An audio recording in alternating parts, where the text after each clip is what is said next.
Hello guys, welcome to my channel autism and music. मैं हूँ Komal Thakur, parenting and autistic child. And आज मैं आपको एक एग्जैक्ट आइडिया देने की कोशिश करूँगी गाइस। एक्चुअली जब भी मुझे ऐसा लगता है कि मैं अर्नब को हैंडल करने में फेल हो रही हूँ या मुझे थोड़ा सा डिसअपॉइंट फील होता है, तो मैं हमेशा अपनी पास्ट जर्नी को याद करती हूँ। वो लेवल जहाँ पे अर्नब को कुछ नहीं आता था, अर्नब कुछ ध्यान नहीं देता था, ना कुछ समझता था। वो अपनी ही धुन में था, हर वक्त हाइपर एक्टिव, रॉन्ग बिहेवियर। तो अपनी पास्ट जर्नी को याद करके मुझे थोड़ा सा मोटिवेशन मिलता है कि जब मैं उस स्टेज से बाहर निकल सकती हूँ तो अब जो प्रेजेंट में हो रहा है मैं उससे भी बाहर निकल सकती हूँ। तो रियली मेरी पास्ट जर्नी मुझे खुद अपने आप को बहुत ज़्यादा मोटिवेट करती है, और दैट्स वाई मैं उसको आपके साथ शेयर करती रहती हूँ। और आज मैं आपको एग्जैक्टली बताऊंगी गाइस कि वो क्या चीज़ थी जहां पे मुझे फर्स्ट टाइम ये फील हुआ कि अब मैं अर्नब को ट्रेन कर सकती हूँ, अब मैं अर्नब को हैंडल कर पाऊंगी। तो उस नतीजे पर पहुंचने से पहले, उस चीज को शेयर करने से पहले, मैं ये शेयर करूंगी कि मैं वहां तक पहुंची कैसे। मुझे श्योर है कि इस वीडियो से आपको बहुत ज्यादा हेल्प होगा ऑटिज्म को समझने में, स्पेशली जब जब आप स्टार्टिंग की स्टेज में हो। जब अर्नब का बर्थ हुआ तो अर्नब जोर से चिल्लाया और मुझे तब श्योर हो गया कि देखो अब चिल्ला लिया, अर्नब रो रहा है, इसका मतलब अर्नब बिल्कुल ठीक है, वो नॉर्मल चाइल्ड है गाइस। और उसने टाइम पे चलना फिरना सब स्टार्ट किया तो मैं थोड़ा कॉन्फिडेंट तो हो रही थी। लेकिन हुआ क्या कि मेरे जो ब्रदर की 2 महीने छोटी थी और मैं दोनों के बीच में डिफरेंस देख पा रही थी। वो जिस तरह से उसको हम लोग बुलाते थे तो वो आई कांटेक्ट देती थी, एकदम से घूमती थी, रिस्पॉन्स करती थी। अर्नब नहीं करता था वैसा। तो डाउट तो मेरे मन में हो रहा था, लेकिन ये ऑटिज्म नाम की चीज मैंने सुनी ही नहीं थी। मुझे नहीं लगा कि ऐसा कुछ भी होगा। मुझे 2 साल हो गए, मुझे लगा कि हाँ स्पीच डिले होगा, ठीक है थोड़ा लेट बोलेगा, बट नहीं। एंड में जब उसने नेम को रिस्पॉन्ड करना बिल्कुल ही वो करता ही नहीं था, तब कुछ अजीब सा महसूस होने लगा। तो हमने डायग्नोस करा के, वो स्टोरी मैंने आपको बताई है। फिर क्या था, वो थोड़ा टाइम, वो बोलते हैं ना कि दिमाग ऐसे पागल सा हो गया, मतलब कुछ टाइम तक मैं पोजेसिव सी हो गई। उसको मैं टाइम से पहले ही चीजें सिखाने की कोशिश कर रही हूँ। वो 2.5 ईयर का है, मैं उसके सामने बोले जा रही हूँ डेली। मैं ऐसे ही करती थी कि नहीं ऐसा ना हो कि वो पीछे रह जाए, पीछे रह जाए। टाइम से पहले ही मैं सब कुछ करने लग पड़ी, डर के मारे। उसको बोलना सिखाना है या मतलब पॉइंटिंग सिखाना है, सब कुछ मैं थोड़ा स्टार्ट करने लगी कि नहीं वो हो जाएगा। मुझे बिलीव नहीं हो रहा था कि नहीं उसमें कुछ प्रॉब्लम है, नहीं होगा होगा। टाइम के साथ वही था, मैं बोलती रहती थी, बोलती रहती थी। और अर्नब देखना तो दूर की बात है, वो तो मतलब ध्यान भी नहीं देता था कि हाँ बकरी है तो बकरी। उसको कुछ पता नहीं चलता था कि मेरे सामने या मुझसे कोई बात कर रहा है, इतना तक उसको महसूस नहीं जाता था। वो अपनी ही धुन में, उसको कोई लेना देना नहीं है कि मम्मी क्या बोल रही है क्या नहीं बोल रही है।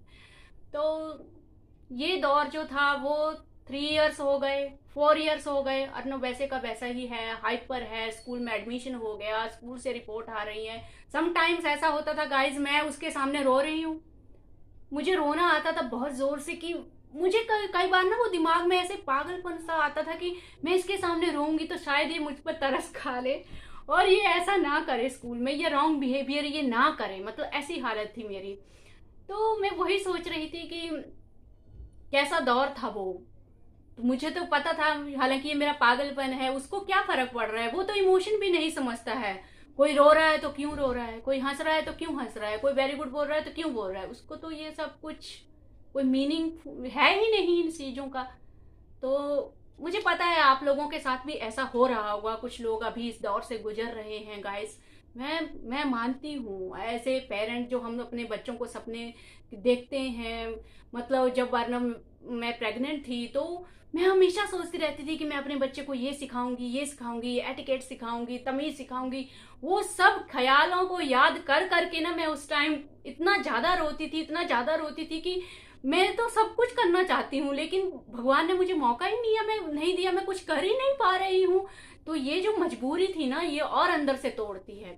ये सब कुछ मैं आप लोगों को इसलिए बता रही हूँ गाइस कि आप ये समझ सको कि अर्नब अभी जिस लेवल पर है वो कहाँ से होकर गुजरा है, और उसकी एज ए मदर मैं कहाँ से गुजरी हूँ। और आप भी इसी जर्नी से गुजर रहे हो, और इसलिए मुझे इस जर्नी को एक्सप्लेन करना जरूरी है ताकि आप आइडिया लगा सको कि चीजें चेंज होती हैं। तरस आता है, किस्मत को आ जाता है तरस, या भगवान को तरस आ जाता है जब आप कंटिन्यूअस एफर्ट करते हो।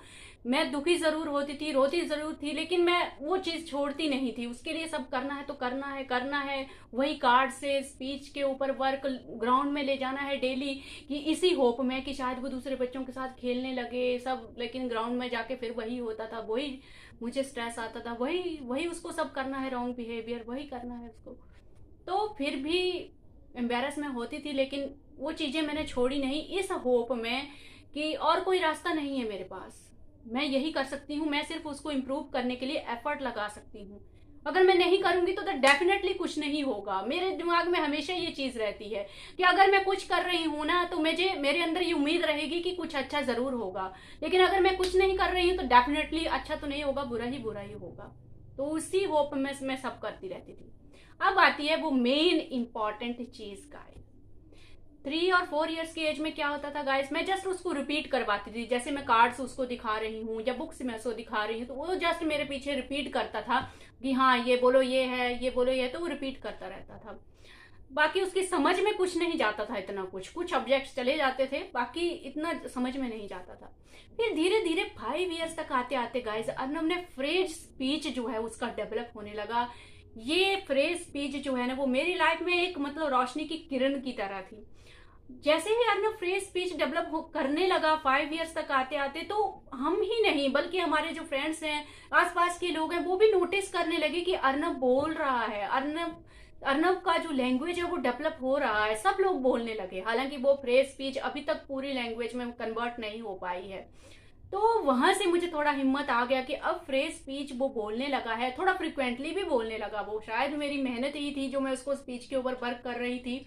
तो फ्रेज स्पीच के बाद मेरे लिए उसको चीजें सिखाना थोड़ा आसान हो गया। मैं डेली उसको वो जो वन ऑब्जेक्ट में चीजें बोल रहा है, तो मैं उसको कोशिश करती थी कि पूरा सेंटेंस में बोले। इसकी शुरुआत की थी मैंने मम्मी जी, पापा जी, तुमको जो कुछ भी बोलना है उसके पीछे तुम मम्मी जी बोलोगे। तो मुझे ऐसा फीलिंग जाता था कि थोड़ा सेंटेंस बन जाएगा उसके लिए और उसको इजी होगा। हाँ मम्मी जी पानी दो, वो स्टार्टिंग में पानी दो ही बोलेगा, लेकिन मैं उसको हर बार रिपीट कराऊंगी, बोलो कैसे बोलना है, मम्मी जी, पापा जी। तो अभी आप देखो तो उसको आदत, वही हैबिट है, वो वही बोलता है। इनफैक्ट ये अलग बात है कि अपने फ्रेंड्स को भी वो वैसे ही बोलता है, हार्दिक जी, अर्नव भैया जी, उसको आदत पड़ चुका है। फिर धीरे धीरे मैंने उसको, जैसे सॉरी वर्ड होता है, थैंक यू वर्ड होता है, जब भी मैं उसको डांट रही हूँ तो मैं उसको जस्ट रिपीट कराऊंगी, बोलो था सॉरी, बोलो सॉरी। तो वो उसको दिमाग में चला गया कि जब भी मम्मी कुछ अजीब सा एक्सप्रेशन देती है, डांटती है, तो मुझे सॉरी बोलना है। आज तक वो हैबिट है उसकी, उसको मुझे बोलना नहीं पड़ता। इनफैक्ट जब बाहर भी वो रॉन्ग करता है तो एकदम से उसके मुंह से वो सॉरी ऑटोमेटिकली निकल जाता है। तो कई बार सामने वाला भी समझ जाता है कि बच्चा सॉरी बोल रहा है। मुझे नहीं पता अर्नव को इसका मीनिंग समझ में आता है या नहीं, लेकिन उसको पता है कि जब भी सामने से कुछ अजीब सा रिएक्शन मिल रहा है तो मुझे सॉरी बोलना है। सिमिलरली मैं जब भी उसको, आज भी मैं बोलती हूँ, जब भी उसको मैं कुछ चीज दे रही हूँ, बिस्किट दे रही हूँ, पानी दे रही हूँ, बोलो थैंक यू, बोलो थैंक यू बोलो। धीरे धीरे वो काफी टाइम लगा, लेकिन अर्नव की वो हैबिट बन गई, धीरे धीरे हैबिट बनने लगी वो। तो काफी चीजें जो थी वो फ्रेज स्पीच के बाद अर्नव की जो वो समझ में आने लगी। तो मुझे ऐसा लगता है कि आपको भी फ्रेज स्पीच आने तक थोड़ा सा आप पेशेंस बना के रखोगा। इस फ्रेज स्पीच आने के बाद बच्चे में थोड़ी सी ना अंडरस्टैंडिंग आ जाती है, बच्चे में अंडरस्टैंडिंग आ रही है, इसी का मतलब है कि वो फ्रेज स्पीच डेवलप कर पा रहा है। तो ऑटिज्म के केस में मुझे लगता है कि फ्रेज स्पीच जो है वो बहुत इंपॉर्टेंट रोल निभाती है। नो डाउट अब इससे फर्क नहीं पड़ता है कि लैंग्वेज डेवलप हो रहा है या नहीं हो रहा है, बट फ्रेज स्पीच डेवलप हो जाती है तो कहीं ना कहीं फिर आपके लिए वो डोर खुल जाता है कि आप बच्चे को थोड़ा सा हैंडल कर सकते हो। उसके बाद आपको कुछ नहीं करना है, आपको जो कुछ भी चीजें बोल के सिखानी है वो बच्चे से जस्ट रिपीट करवाते रहो। जब भी कोई भी सिचुएशन है, डांट रहे हो तो सॉरी बुलाओ, कुछ दे रहे हो तो थैंक यू बुलाओ, या उससे बुलाओ कि मम्मी अगर पानी मांग रहा है तो बोलो पानी दे दो। रिपीट करवाते रहना है, रिपीट करवाते रहना है। तो इस तरह से क्या होता है, रिपीट कर करके बच्चे को अपने आप समझ में आ जाता है कि कौन सी सिचुएशन में मुझे क्या चीज यूज करनी है। तो जो मैं आपसे इम्पोर्टेंट चीज बोल रही थी वो यही है गाइस, कि बच्चे का जो फ्रेज स्पीच है उसको डेवलप करने की कोशिश कीजिए, और उसका जो स्टार्टिंग है वो कहाँ से होती है, वो सिंगल वर्ड से स्टार्ट होता है। जो आप कार्ड्स और बुक्स से जो भी कुछ सिखाते हो वो फ्रेज स्पीच डेवलप करने में बच्चे को हेल्प करता है। बच्चा फ्रेज स्पीच बोल रहा है, 2 वर्ड्स को मिला के कुछ बोल रहा है, इसका मतलब उसने आपके ऑब्जेक्ट्स को समझ भी लिया है और वो जानता भी है कि उसको कहाँ क्या बोलना है। तो वहां से थोड़ा अंडरस्टैंडिंग स्टार्ट होने लगती है। तो वहीं से अब मैं जब अर्नव को देखती हूँ तो मेरा रूटीन बन चुका है। आज देखो अर्नव को, तो अर्नव जब अर्नव भैया को बुलाने जाता था तो ग्राउंड में देखता था तो मुझे बोल रहा है कि अर्नव भैया नहीं है। तो मैं उसको सिखाती थी कि चलो, ये 1-2 महीने की बात है, चलो अर्नव भैया के घर के सामने खड़ा करके फिर मैं बोलती थी कि अर्नव भैया को आवाज लगाओ। फिर वो नहीं समझता था कि आवाज क्या है। फिर मैं बोलती थी बोलो अर्नव भैया, जोर से बोलो अर्नव भैया। फिर वो घर के सामने जाके वही अर्नव भैया, अर्नव भैया, अर्नव भैया। फिर मतलब आफ्टर 4 to 5 डेज मैंने देखा कि अर्नव मुझे खुद बोल रहा है कि मम्मी जी अर्नव भैया को आवाज लगाना है, अर्नव भैया को आवाज लगाना है, कि मीन्स मुझे उसे बुलाना है। तो अब मैं देखती हूँ कि अभी भी मैं उसी ट्रैक पे हूँ। मुझे कुछ भी नया सिखाना है, वो ऑब्वियसली वो खुद से नहीं सीख पाता है। मुझे कुछ भी सिचुएशन में नया सिखाना है। एक सेकंड, डॉग वाक। तो इस तरह से मैं उसको नया नया इंट्रोड्यूस करती रहती हूँ गाइस, नया नया इंट्रोड्यूस करती रहती हूँ। और Arnav with in the time 4 to 5 days लेके उस चीज को फिर सीखने लग जाता है।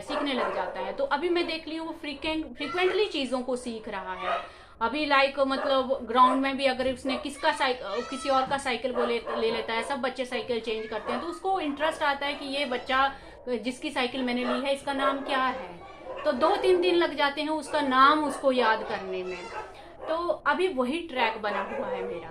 तो अभी जब आप चीजें देखते हो, एक्चुअली वीडियो बहुत लंबा हो रहा है, मैं इसके ऊपर बिहेवियर के ऊपर भी बात करना चाहती हूँ कि जब बिहेवियर रॉन्ग होता है पार्क में, जब आपका बिहेवियर जो बच्चा रॉन्ग करता है, तो उस सिचुएशन को आप कैसे हैंडल करोगे। उसने कुछ बड़ा कर दिया, पार्क में कुछ ऐसा गलत कर दिया, तो तब आपका रोल क्या होगा। तो आई थिंक ये वीडियो बहुत लंबा हो गया है। मैं नेक्स्ट वीडियो में इस चीज को कवर करूंगी, बहुत हेल्प होगा आपको।